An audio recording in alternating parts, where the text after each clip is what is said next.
Bhagavad Gita, Chapter 10, The Opulence of the Absolute. When discussing the subject of spirituality among different audiences, certain reservations invariably seem to surface. People complain that they cannot see God at work, that He is not manifest in person before their eyes, and that they have no direct experience of His existence. Show me God, the skeptics posit, and then I'll believe in Him. In Chapter 10, Krishna explains how the spiritualist can simultaneously perceive God as the source of creation and also see God within the creation. However, this requires more than an intellectual understanding. It actually calls for transformation of one's consciousness and revelation from within. The acronym is C. S for source of everything, E for essence of Gita, E for everywhere.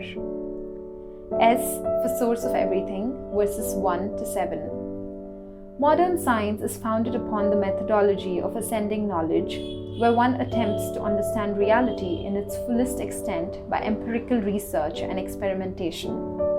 Krishna makes a simple but powerful rebuttal of such an approach.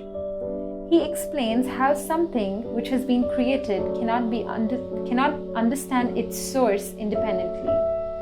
For example, if one wanted to ascertain the identity of their father using a purely experimental approach, it would be highly impractical and most likely inconclusive. However, if one accepted the testimony of their mother first and subsequently experimented, such an approach would more likely be successful. In the same way, all material and spiritual creations have their source in Krishna, and one who approaches Him can get scientific insights into their identity and purpose. Later, Krishna will explain how such knowledge can actually be directly perceived. E for essence of Gita, verses 8 to 11. These 4 verses contain the essence of Bhagavad Gita and describe spirituality in its 3 essential stages. The first stage is entitled Sambandha, or knowledge of one's relationship with God and the universe.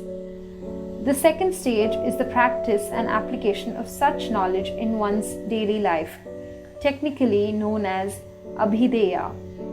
This third stage is the mature fruit of such practice, which is pure spiritual consciousness and unbounded love of God. This is known as Prayojana.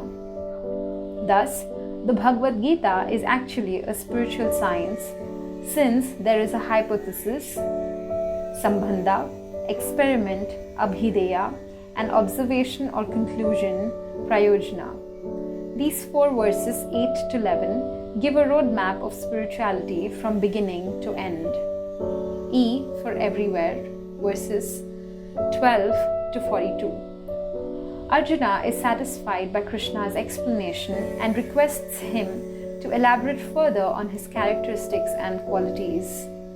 In response, Krishna describes the most prominent among his limitless as pervading opulence. By doing this, he explains how one can actually think about Him, meditate on Him, and see Him everywhere. It is not that Krishna is physically all the things he mentions, but rather that He is the source of the opulence of these things, their strength, fame, wealth, and so on. After naming 82 opulences, Krishna concludes by stating that these simply hint at His glory, since He pervades and supports the entire universe with a mere fragment of His energy.